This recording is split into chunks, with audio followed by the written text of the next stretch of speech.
Comment voulez-vous que ces enfants soient psychologiquement prêts lorsqu'ils voient tout le random, tout le gouvernement qui est autour des Lions et que pendant le même moment, ils sont au Félidal Toutel seuls, sans aucun responsable du ministère des Sports, qu'ils voyagent sans que même le patron des Sports n'ait dit, n'allait souhaiter bonne chance. Si votre père ne vient pas vous souhaiter bonne chance, ça vous pose un problème. Comment voulez-vous que ces enfants soient psychologiquement prêts s'ils se retrouvent uniquement avec les responsables de la fédération et que le décret du chef de l'État qui parle de 11 sélections nationales, mais qu'une sélection qui est en train de sortir, qu'on ne retrouve aucun responsable. Ça veut dire que pour ces enfants-là, ils estiment qu'ils n'ont pas reçu le réconfort et ça s'est vu dès les premières minutes de l'entente. On a donc senti que c'est une équipe qui est avec un côté fébrile.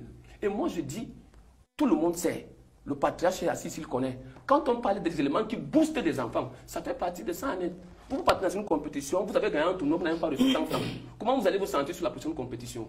Ces enfants n'ont pas 100 francs. Quand ils entendent qu'on est en train de bagarrer, que tout un pays est réuni au Hilton Hotel pour les papas et que eux qui sont l'avenir du football camerounais, qui soient totalement abandonnés. Moi, j'ai trouvé sur le plan technique des enfants, moi je vous dis, cette équipe est merveilleuse quand on la voit jouer. Si on donne des moyens, d'ailleurs je félicite la Fédération camerounaise de football, qui depuis que ces enfants sont au tournoi UNIFAP, a pris toutes les responsabilités. Justement.